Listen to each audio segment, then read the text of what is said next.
My name's Steve. I'm 74 years old and I'm a retired engineer. I've been a Christian now for, 53 years. I have a lovely wife that I've been married to for 49 years, two children, a son and a daughter, and two wonderful grandchildren. Wonderful, wonderful. I noticed a bit of an accent there. Where are you from originally? Originally from England. I came out here when I was 5 when my family immigrated a few years after the Second World War. Whereabouts did you move into in Sydney? Well, it's an interesting tale. We came on a ship and we docked one evening in Sydney. We got put on a double-decker bus, one of the really old ones. They were all old then. And we drove, it seemed forever, through the night until we came to a converted army camp out along Heathcote Road, not far from here in Engadine. And there we were shown our new home, which was half a Quonset hut. Some of you may know them as Nissen huts. They're those corrugated iron huts that are semicircular. And half of one of those was our new home, which was generous because later arrivals only got a quarter. So that was our home for the first, I think it was 2 years. Right. Yeah. How many siblings did you have? One brother, one sister. My sister was the eldest and I was the youngest. Right. We came successively after the war was over and Dad was back from his army service. Right, and so you moved here and stayed here? Well, yes. Dad had to get a job, but there was full employment then, and he was a very good upholsterer, so he soon got work. Mum stayed with us. We arrived in October, so she stayed with us until the school year started the following year. And once we were settled in school, she had to get work as well. You needed more than one income to have enough to find a home of your own and move off the migrant hostel. Right. So my older sister, who was 9, would look after the boys and shepherd us off to school, make sure we had breakfast and everything, and that's the way we did things. What was your early years in school like, or just your whole schooling experience like? I think I was fairly shy in those early years, and but I mean, I generally enjoyed school. I was very good at maths and anything to do with science and the like. So, I got on quite well. When I was probably 8 or 9, we moved to Helensburgh, which is not that far from here, though it was considered really out in the bush in those days. Still is by many. And Mum and Dad had saved up enough for a deposit on an old house there. And so we moved to this semi-rural environment and went to the local school there. And I did quite well there. I was, as I say, very good at maths and science, and I generally was given jobs to keep me busy, so that, like running the school duplicator, that was one of my specialties there. What's a duplicator? Oh, duplicator, oh, this is old technology. The precursor of a photocopier. Oh, so okay. Worksheets for the kids, hand crank machine. It's a very functional name, right? Duplicator. A duplicator, yeah. That's right. And so generally I enjoyed it, did very well. I learnt the joys of reading in those years, almost entirely non-fiction. I love reading books on things like the history of ships, steam engines, trains. The first book I can remember was read to us by our teacher, and it was called They Put Out to Sea. It was a history of the early Portuguese explorers, Vasco da Gama and Bartolomeo Diaz, and their voyages to find the southern part of Africa and further around to India, and that fascinated me. But I did learn other books too. I did actually, by the time I got to high school, read fiction, and including Biggles, for those that know Biggles. This is really old stuff. This is old. This is beyond Old my stuff. time. Biggles, the famous aviator and hero. So, what else can I say? I didn't like sports. My father was a great sportsman. I've still got certificates of his from winning the 100 metres here and the 200 metres there, and he loved soccer, but I didn't inherit any of that. Did any of your siblings? No. Didn't It stick. passed the generation. Could I just throw in something here? It's interesting to me. We're just about to start the FIFA Women's World Cup events in Australia here, and I think people have the idea that women's soccer is some novelty. My mother and father met at a dance held by the soccer club after her team, the team she played in, So your mum played soccer? the team my mum played in, the women's soccer team from Beaujeu in England, were playing against the women's team from, where was it? Newport Pagnell? I might have got that wrong. Anyway, that was Dad's club. Yep. They were only in their 20s, probably even in their late teens. And she spied this tall, handsome guy that looked a bit like Errol Flynn. And she said to her friends, "He's mine."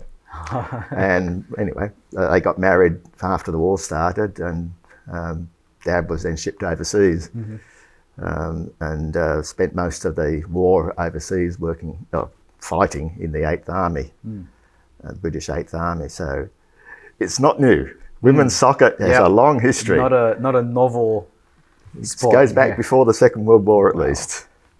But I didn't inherit in any of that. Okay. I did inherit Mum's love of reading, of poetry, of art to a fair extent, whereas Dad would really only read the newspaper. Right. Okay. Because I know you're an avid reader, and and that's what I guess marked some of your uni time, right? Just a love of reading and exploring new things. So tell us a bit about your uni experience. Right. University, for those who aren't from Australia. Yep, university. Well, first off, I'd only just turned 17 when I went to university. In those days, the high school course was only 5 years. There was no year 12. We had first form, which was the first year of high school, and then up to fifth form, and a thing called the leaving certificate. So we had a shorter term of high school. I was doing very well, and I did very well in the exams at the end, but I could have done better. What degree were you studying? What course were you studying? Oh, sorry, I'm talking about high school. Oh, high school, right. Yes, high school. I could have done better, but I was getting distracted. It was, I suppose, life, the universe and everything. I was reading all manner of things, including Bertrand Russell, a famous 20th century mathematician and philosopher. And one who was very clear at explaining things, didn't believe that there could be any God, and that influenced me. I read a lot of, I think almost everything that H.G. Wells ever wrote, the one who wrote The War of the Worlds and The Time Machine and lots of other things. But he was, I think, very pessimistic. And he would have had a similar philosophy, I think, to that of Bertrand Russell. So I sort of imbibed these things without fully realising what they were. But it made me do a lot of thinking. And I can remember thinking about the stars of the solar system and the vastness of it, and just thinking, where do we all fit in? Not feeling at home. And that was only as a boy of about 15. So it was a challenging time. And then there were cars. I got my first car before I was even old enough to have a learner's permit. I didn't drive it on the road, but that was a foolishness, but still. I'm sure many others will repeat that. I had my first girlfriend while I was at high school. And so there were lots of distractions, so I could have done better. There were some advanced courses, which I started in maths and science, and I dropped out of it because it was too much work. So at the end of that time, university, it just seemed natural that I'd go to university, and I started a course in mining engineering. Okay. Helensburgh has a coal mine. Right. And so there was, I suppose, that bit of a culture there. And I got a cadetship with the New South Wales Mines Department because it wasn't free education, and so they paid for things. I did reasonably well in that first year, but again I was getting distracted. Same things, only magnified a bit. I joined a student protest group of rather left-wing origins. I explored not only atheism but also communism, and without knowing all exactly what it was, existentialism. I read people like Albert Camus, and I can't remember whether I read the other one, Jean-Paul Sartre or not. But these are all things going on in the midst of a very busy engineering course. I don't know whether it's like that now, but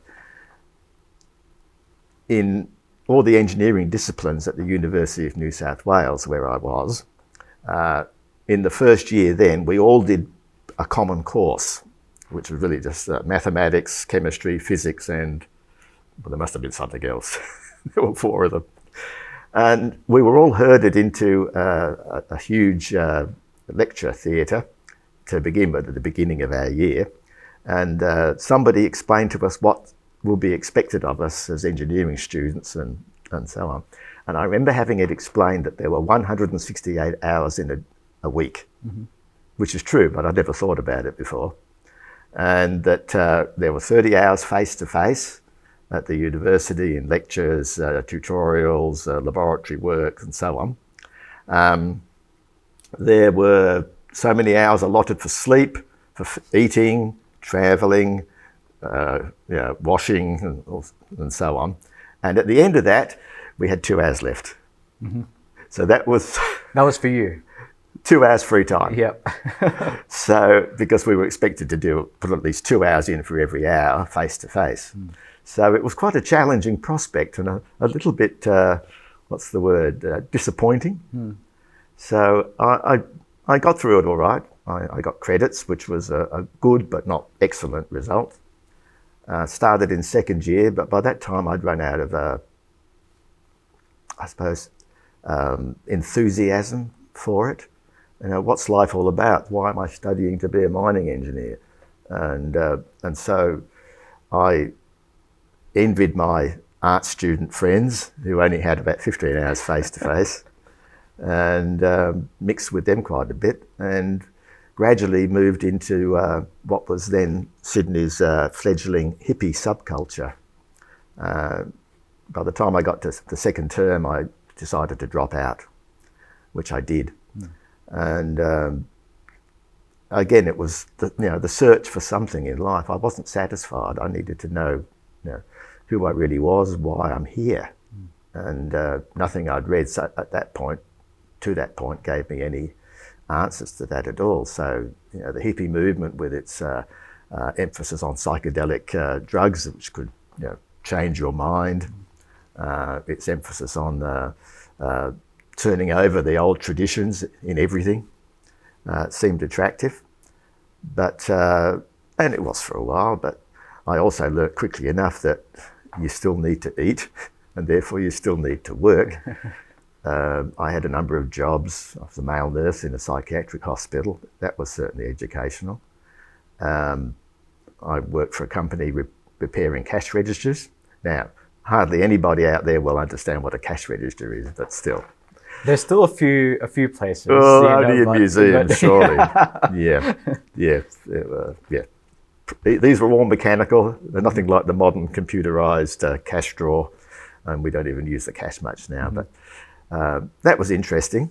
And from there, I went on and joined a computer company, and in the early days of IT, and I was a repair technician. And again, thoroughly enjoyed it and was doing quite well at it, but still the same nagging problems. So that's sort of roughly it. I did go back later. That's a later part of the story, which we'll probably get to. But major things had to happen first. Right. Let me just go back a little bit. One Was your family a Christian religious family? What was their, I guess, religious affiliations? Loose. We certainly had uh, a church connection back in England, and we as children in England were sent to what I guess amounted to Sunday school. I can remember, but Mum and Dad didn't come with us then. Before the war, Dad had been a choir boy. He was a boy soprano till the age of 21. And did you inherit that voice? not the soprano. No. I could generally keep in tune, but Okay. yeah. And his love of music, such as Handel's Messiah, eventually passed down to me, but not for a long time. Right. That was all old stuff. Yeah, I was going to say. We were kids. And but no, I wouldn't have said a strong church connection. Certainly, the upheaval of coming to Australia pretty well obliterated that, Right. and the need to make a home, and all the pressures that people have today in the same way. Having enough money to get a home of your own, to raise your children, and so on. So that sort of pushed that aside. Right. And so you pretty much stumbled on the, I guess, more of these existential questions about meaning of life and the purpose of life. Would you say that you stumbled on that by yourself, and Yes. you just started asking questions when you were 15 years old? Yes, certainly by that age. Yeah. Yes. Wow. So in senior high school, and yeah, definitely. And then that carried through to your university years. Yes. Yeah. And so what was the progression like? I mean, you mentioned that you've been a Christian for decades. How did you come across Christianity? Well, let me think. I suppose I was in that's what I call the fledgling hippie subculture. I mean, it was countercultural then. A lot of the things that made it countercultural are now just part of our culture, but then it was countercultural. A sort of, I suppose, a natural socialism within it, where everyone looked after everyone else. So that was the ideal anyway. And that has started to come apart a little bit, certainly for me individually, but I think generally the optimism had started to wilt a little bit. The world wasn't going to change. Our views of things didn't really make us better people. So that was certainly an obvious thing. And so there was a sort of fracturing of some relationships there. So that was one thing.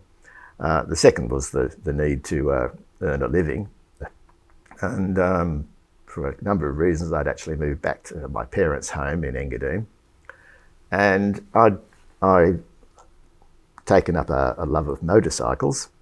And I ended up buying an old Harley Davidson off a guy that said he was a Hell's Angel. Whether he really was, we don't know. But anyway, I had this motorcycle that was sort of in working order, but only just, and I started to restore it. And I was going to make it into a chopper, as they're called, with lots of chrome and big Are those one of tyres and those things. Yep. motorbikes with the really tall handles? Yep. They look I really had comfortable. delusions of grandeur there.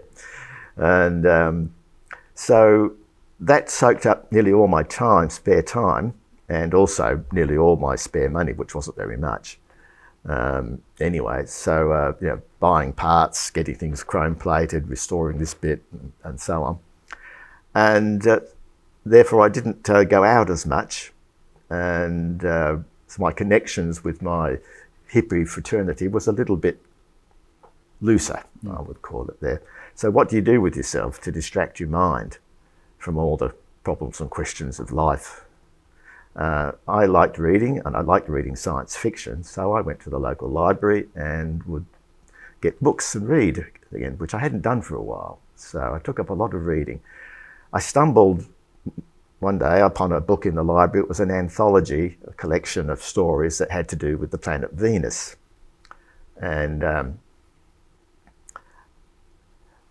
I knew most of the authors of these stories, but there was one I'd never heard of, and it was a fragment of a book called Perelandra, and I was entranced by it. I thought it was wonderful writing. And so I went back to try and find anything I could by the same author. It was so interesting and absorbing. The author's name was C.S. Lewis, and the only book I could find in the library with his name on it was an anthology of his writings. So one anthology led me to another.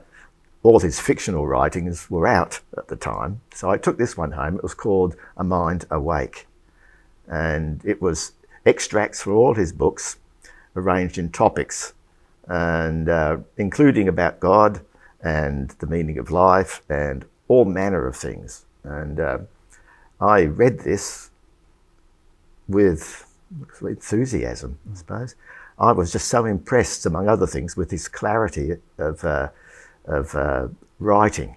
I still feel that he's able to express in one sentence what would take me a paragraph or two or three, and probably wouldn't be as clear anyway.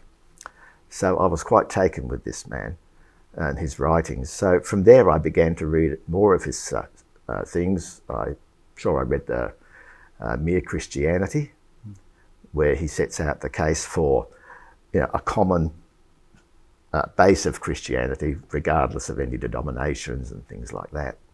And his Screwtape Letters, which are a classic, where he has a senior devil tempter called Screwtape, who's writing to his nephew on his first assignment and telling him how to manipulate his patient, a human.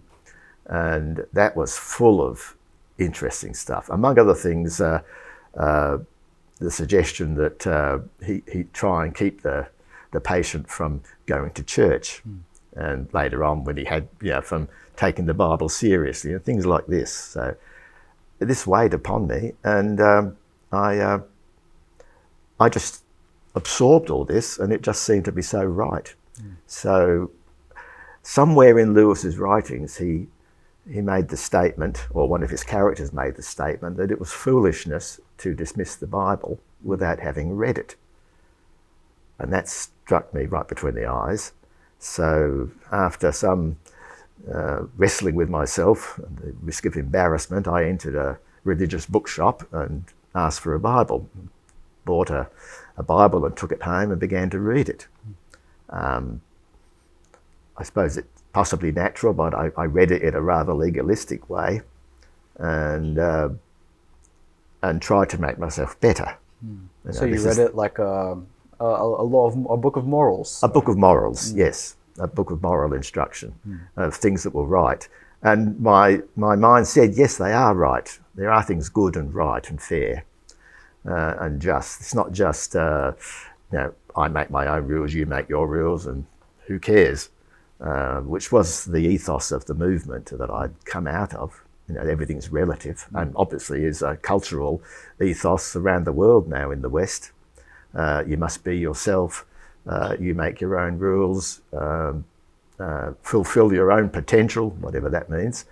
But here were absolutes, and I accepted them and tried to live up to them, but I found I couldn't. And so it gradually dawned on me, from reading both Lewis and the Bible, that it was only faith in Jesus that could do that could make the change. I didn't understand how, and frankly, I still don't. But why should one man, even the most exalted man, the Son of God, why should his death have any effect on me? I'm not sure that anyone can really explain it, but we can accept it and we can experience it. So eventually I decided I should be praying and I should be going to church. The praying came first. I remember thinking I should pray, so I'll pray on Sundays because that seemed to be the right day. And then the thought came to me, again, I think prompted by one of Lewis's characters, that I should go to church and stick with it. Don't go church hopping. So one Sunday morning, I drove up the road stopped out the front of this church here and came in. And I've been here ever since. When did I become a Christian? I can't exactly say. Some people perhaps can pinpoint a day and a time, but somewhere within 3 months before and 3 months after that, coming to the church here, I would say that I crossed the frontier, as it were. Looking back, I can say I've crossed the frontier, but it was a progression. And I was baptised here in the middle of the year, of that year, 1970, and became a church member here at about the same time. And I've been part of this community, this part of the family of God, here since 1970. That makes it 53 years. Wow.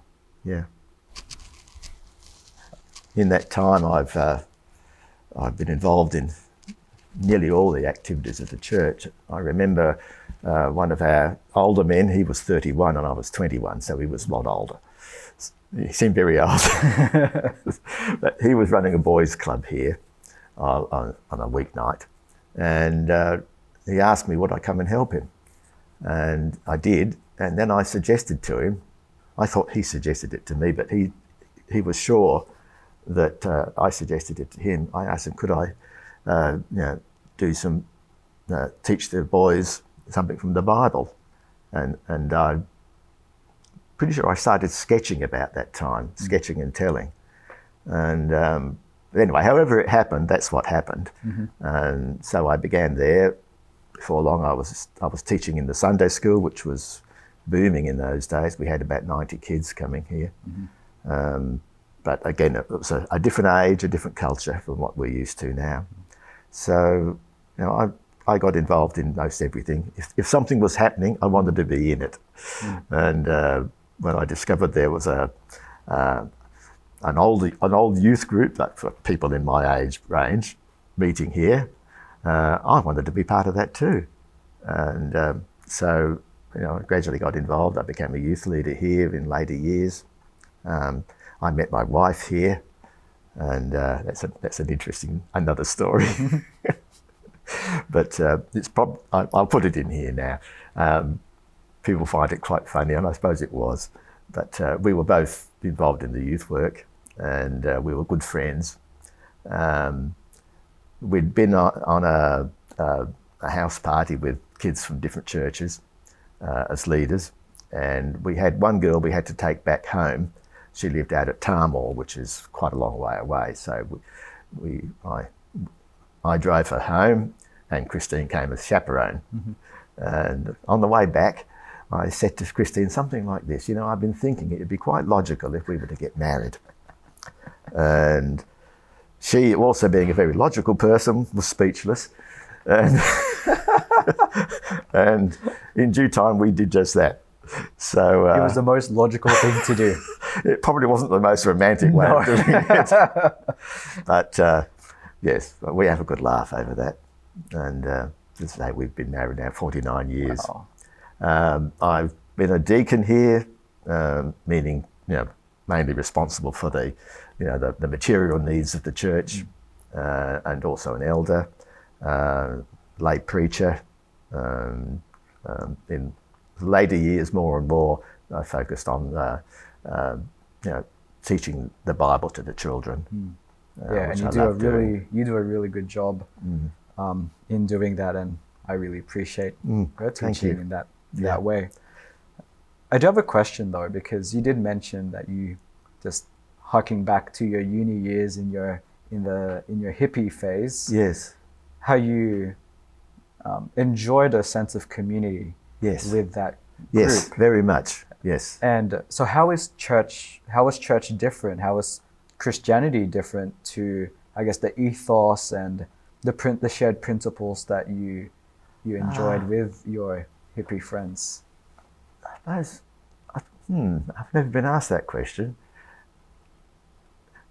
Certainly both were communities, and that is vital. I mean, we're made for community. That's one thing I've learned over and over and over. To be alone, to be without community is a horrible thing. And so many people are in that. You know, they're busy. They might have work contacts, work colleagues, but very little in the way of community. So it's very, very valuable. The difference, I think, would be that our community was, in the hippie world, was based on a myth, and that was that we could all behave wonderfully and care for one another, and it didn't always work that way. In the church, of course, it's made of fallible people, but there is a sense of community because it's built upon a foundation that's not shifting around like in the hippie time. Anything goes. It's built upon the foundation of knowing that there is someone who gives meaning to the universe, who made it all, that he's not only great out there, but he's close in here. He's near to us. He loves and knows us and cares for us. And on that basis, and the basis of what he works within us, changing us bit by bit, there is real community. I suppose that's how I would think of it. Lasting community. We don't always like one another. That's not the same as loving one another. You know, we can rub one another up the wrong way at times, and we can apologise if it's needed. And we can still act in that way of love, helping one another. And that's, I suppose, the big difference. It's a community built upon God himself, and therefore it's got a sure foundation and it's got a sure destination. Somewhere, it's going somewhere. So. And I like what you said about how the belief in hippie culture is that people can behave and people can get along, but it didn't always work out that way. No. And I think it's that fundamental premise that people can't change, right? People can't change who we are. But then when you just explored Christianity and you became a Christian and you called on Jesus to save you and to change you, like you can see over many decades of how Christ has changed you. Yes. Is that true? Is that an accurate statement? Yes, I think it is. There are different seasons of life, of course, but looking back, definitely, I think I'm a much, more pleasant person than I could be.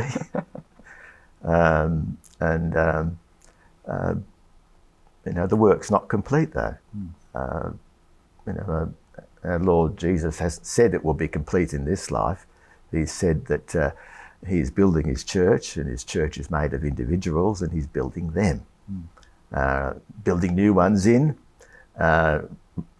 continually renovating those who are already in, and that's what goes on. Yes, it's when I was younger, I knew that a younger Christian, I knew that humility was a great virtue that we ought to have. Looking back, I didn't always show it.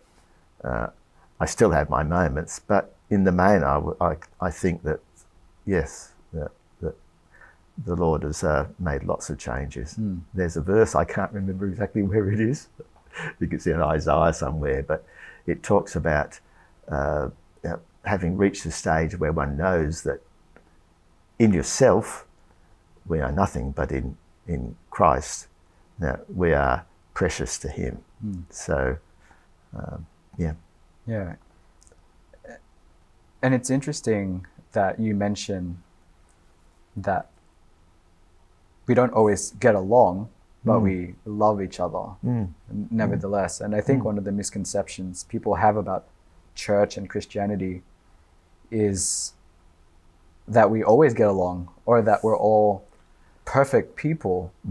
But in reality, the church is made up of people who are flawed and still sinful, like we still do wrong.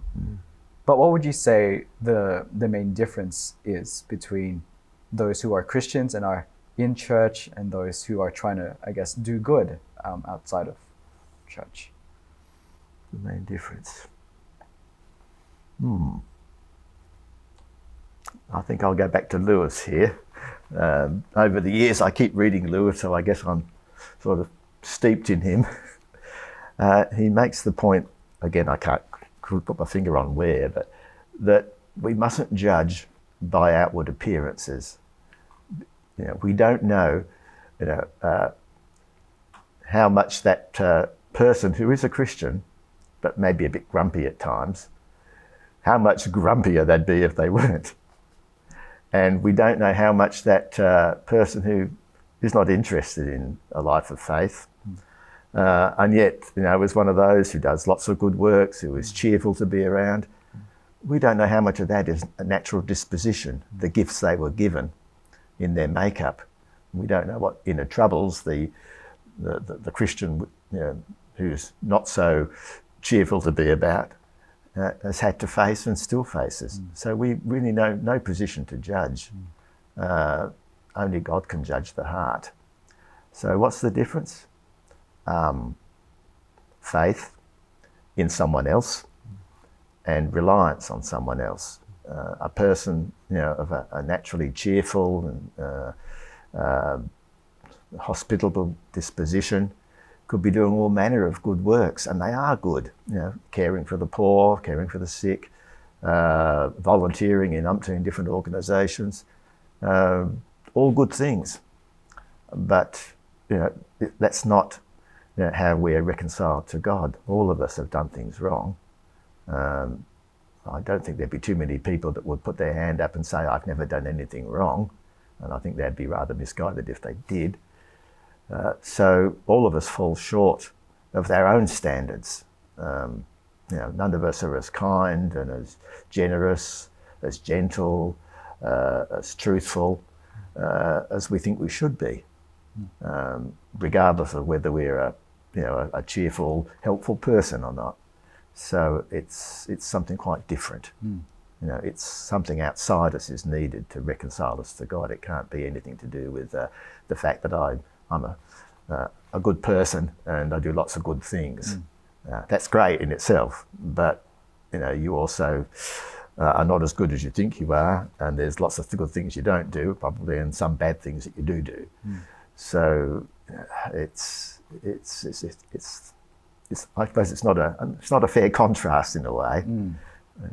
It's talking apples and oranges type thing. Yeah. I think what I'm getting at there is that Christianity isn't a performative religion. Like it's not a something that you do, because you rightly say there are people who aren't Christians who are probably far more of a better disposition than Christians. So it can't be based off our own internal desire and willingness to do good. We need something outside, or someone outside of us to do that good for us. And I guess this is what Christianity is all about, right? Like, we believe that Jesus did that work, that good work on the cross to live the life that we couldn't live. In my hippie days, I dabbled, explored lots of isms, including Eastern religions, Hinduism, Buddhism, everything but Christianity, in fact. I explored occultism, all sorts of isms. All of them were essentially based on your performance. I mean, among the Eastern religions, including Hinduism and Buddhism, the principle of karma is one of the major things. The good you do and the bad you do are weighed up at the end of life. And if the bad outweighs the good, you might come back as a grasshopper. If the good outweighs the bad, you might come back as a prince, something like that. But it's all based on performance. And nearly all the world's religions are somehow rather mixed up with that. The ancient Egyptians had something very similar. The soul, after death, on its voyage through the underworld, would come to a point where it was weighed in the balances to see whether its heart was, now someone would have to correct me here, was its heart heavier than a feather or was lighter than a feather? I think maybe if it was lighter, a nothing, then it would be sent to into the darkness or something like that. So it was again, a balancing act, this idea that the good and the bad, and if the good outweighs the bad, then I'm doing okay. Whereas the Christian faith says you'll never reach that position where the good outweighs the bad. It doesn't work like that. Someone else has to work it out for you. Someone has said that there are only two religions in the world, 4-letter and 2-letter. The 2-letter ones are there by the thousands, and it's called do. Do. There's one that's 4-letter and it's done. Someone else has done it, and that is Jesus our Lord, God's Son. And it's on that we have all our hope. So that's the distinction. That is a massive distinction. And it puts you at rest, doesn't it? You're not stressed about your performance and what you do. Obviously, as Christians, we're commanded to do good, but that's a result of what Christ has done for us. It's a response, right? It's not us trying to work our way up the mountain, so to speak. Yes. Have I done enough good things? And the answer will always be no, unless a person completely self-deluded.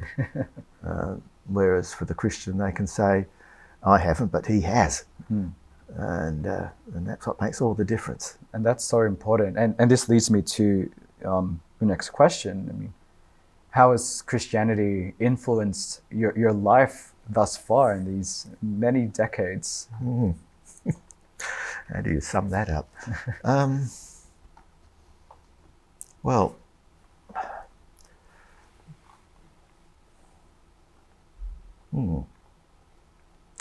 the idea of being a success is something that's very attractive, and we all want to be successful at something. I did graduate from engineering, and it was after I was a Christian. I went back and and took up where I left off, studying part-time. But I quickly learnt that other things were more important. Kristen and I were married for, we think, 4 years before we had our first child. When he was just a little baby, still in hospital with Mum, I had to go up to a coal mine up past the Blue Mountains in the middle of the night to look at some machinery that had failed. That the company I worked for was, we manufactured the equipment, and I was the engineer in charge of that equipment. So it was a great job, wonderful job for a young mechanical engineer. But there I was, leaving my wife in hospital, driving through the night to go up to this coal mine, coming back in 7 in the morning, sleeping in the car because I couldn't drive safely, and then going back to work for the day. And I thought, this is not so good. When he was only a few months old, there was some other equipment of ours that we'd sold to a big mining company up in Queensland that wasn't working as required. And so I spent 2 weeks up there in a mining camp with my wife at home with the baby. My wife had a problem with her wrist that needed surgery, so she was bandaged up after the surgery with a baby to look after. And I thought, this is not going to work too well. And so I began looking for another job. So there was a change. This was the plum job, the wonderful place for a young engineer. I had involvement in so many facets of engineering. It was stimulating but exhausting. So I went looking for a quieter job and ended up working out at the Kurnell Oil Refinery, which I figured at the time would be a bit humdrum. I built it 25 years before. Surely the bugs have gone now. It's all been fixed. No, it doesn't work like that. So it turned out to be a stimulating job too, but I didn't know that at the time. So there were those things where you make a decision based on ideals and desires that are quite counter to what you would have if you were just by yourself. I suppose that's one factor there. You learn to let go of things. I started learning that, after I suppose I passed I reached my peak probably when I was 94, probably about 50, I suppose, and then I had to start letting other people do things, as it were. My areas of expertise, where I was an expert, you hand them over to other people. So there's willingness to let go. And I think as I get older, that's more and more part of my thinking. When you let go of your work. I had the idea that when I did retire, they might want me back as a consultant, because people often had that experience. They didn't, and I don't mind. I've been busy enough since anyway. Your own health. As you get older, different things start to break down, and you realise that you're not what you used to be, and that's okay. Learning that is a valuable life lesson. Is this somewhere like what you're thinking? Yeah. And so, how has, I guess, your faith influenced these key areas? How have you, understood, or thought about like your health or definition of success, letting things go?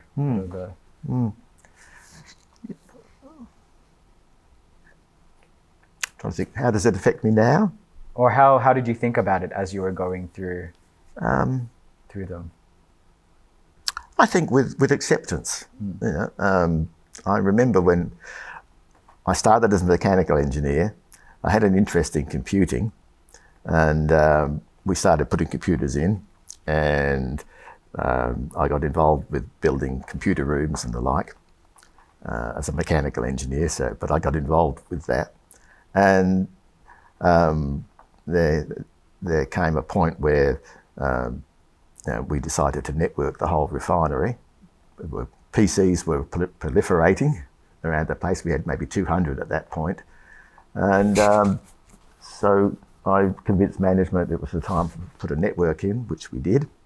And it expanded to more than double that number of computers in all facets of life. Everything changed. I mean, the office has changed. Each person's office or cubicle, if they didn't have an office, which most people didn't by then, open plan being the thing, was focused on the computer in the corner. And it revolutionised everything. And it was stimulating. But there came a point when, as we expanded our network, we upgraded over the years. We merged with another oil company, and so we had to merge our systems, and I was involved in that, and that was great. But as I was getting older, not too many years off retirement, we had to do another major upgrade, and the technology had moved on. Sure, I mean, the stuff I knew was still relevant, but at a lower level. There was all this more complex stuff, layers upon layers. And so I specified the work to be done, and I left it to the younger blokes to do it. And it went very smoothly. But that was one area where, from being the network expert, I just became the old expert that sort of, watched from the sidelines. And that was okay. That was all okay. There was other things to do. So I think that's part of it. Then again, I was an elder in the church for a while. I'm even elder now. But there came a time when I was suffering with some mental health issues. Now, as a Christian, before that, I poo-pooed the idea that a Christian could have mental health issues. You just have to have enough faith. Well, the Lord had lessons for me. There's learning to be gone through there. And at that point, I became quite sure that I should retire from being an elder. And I was also church secretary at the time as well, because it clouds your judgment. And so, I don't regret that decision. It would be nice not to be sick, but I think it was the right thing to do at the time. And just moving on and accepting those things, accepting that Christians can have mental illness. I remember, recently retired pastor Matt Murray He doesn't remember this, but he preached on Elijah many years ago, Elijah the prophet, and how after the great victory over the prophets of Baal on Mount Carmel, and how with really superhuman strength he was able to run to the capital city as fast as the king could flee in his chariot. And when he got there, the queen came out to him and said, "I'm going to have you fed to the dogs." And he just fell apart and really into depression. And I thought, wow. I remember feeling when I heard that, that, how can I say, I felt part of that brotherhood in a way, though I didn't realise that it was strictly a mental illness at that time, and that can be for many things. But you know, I'm glad in retrospect that the Lord has put those people in the Bible with their failures and strengths, and as an encouragement to us. We're not alone. And so, yeah, there's many things that you learn as you go. I think, and for me to learn that one, that Christians can have mental illnesses. In mine, it turned out to be what's called obsessive compulsive disorder. And I had really not much idea about that at all. But, you know, I asked it was getting so dreadful for me, a dreadful feeling of responsibility for my actions and how they might affect others over the most minute and trivial things. And it was agony, and mental agony. And so I asked to see a psychiatrist, and he listened to me ramble on and asked some questions, and then said, "I think you've got obsessive compulsive disorder." And we began treatment, and I thank God for both the strategies for managing it and the medication for managing it. It's been quite transformative for me. So there are lessons to learn, and so whenever I come across a Christian that seems to be having some mental health problems, I certainly pray for them, and if I can get alongside and give them some advice and encouragement, I like to do that too, because it's a bigger problem than we think. A lot of it's I say mechanical, brain chemistry, or genetic. We're not only as human beings fallen morally, we're also the results of a long period of decay. We know that that certain things get genetically passed down, and there are gene errors and so on, photocopy errors, as it were. So it shouldn't surprise us. Christians are not immune to any disease. Now we're reaching the end of our interview here. So you've been a Christian for a long time. What keeps you going in your faith? Remembering lots of things, remembering how good the Lord has been to me through all these years, how the things that He's protected me from, probably things I don't even remember, but that He's never let me down. And my wife and I, we wanted to stay in the vicinity of the church because we were so involved in it. At that time, that was very difficult, just as it is now, to afford. But we were just able, to find a house that we could barely afford, and we're still living in it. When a lot of our friends of the same age were moving out to new housing estates a long way off, and that's fine. I mean, they were joining churches out there and becoming seeds, as it were, for other churches.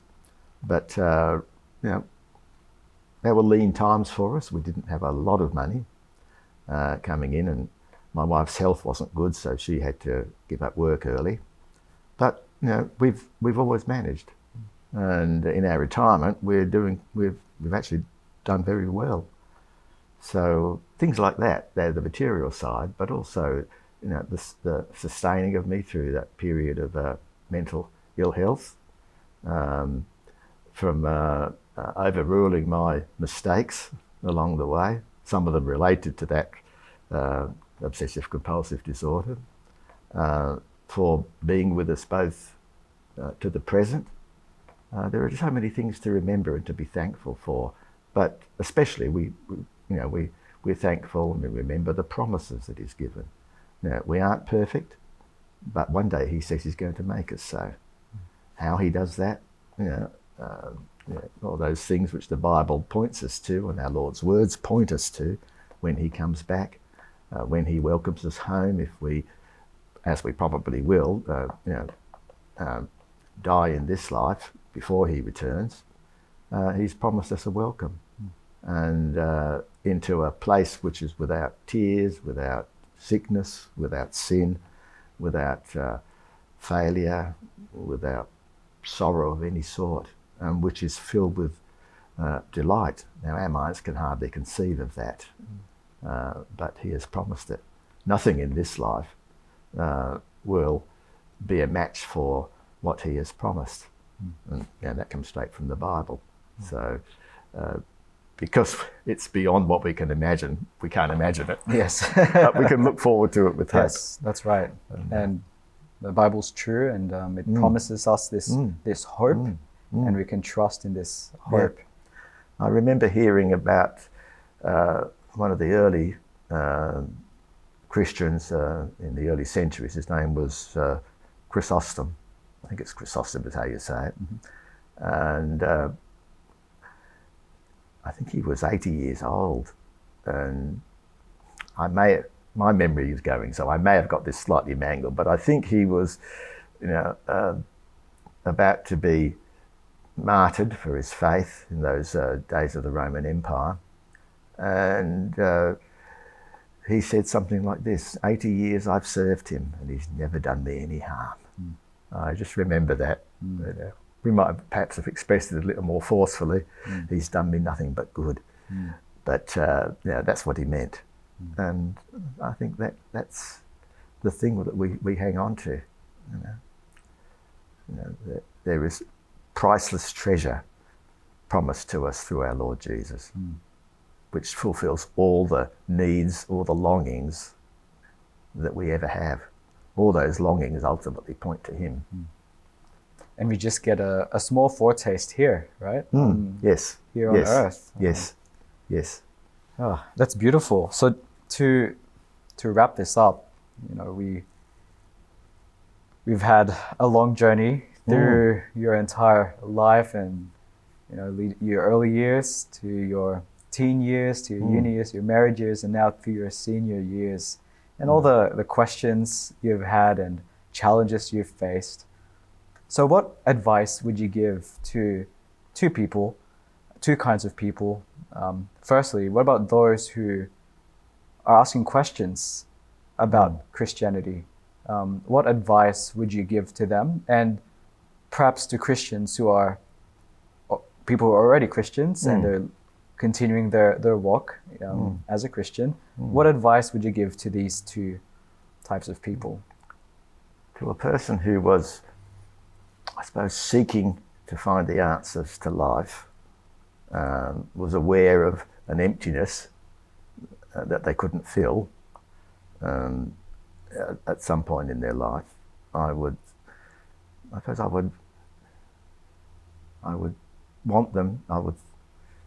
recommend them to read the Bible. They don't have to read the whole lot. They don't have to do what I did, which was start at Genesis. And, by the time I got my wheels well and truly in the mud in the book of Leviticus, and decided that it's best to start at Matthew's Gospel. So I've been back since to all of it. But read the Gospels. Read the account of this man, Jesus. How he's depicted, what he claimed for himself, what he did, the sort of person he was, and see what you think. We have more evidence for the life of Jesus than we have for for any other character in ancient history. We have very little about people like Alexander the Great, Julius Caesar, but we have loads and loads and loads of historical material on the life of Jesus. Read it. I guess that's one thing I would heartily recommend to them. Don't,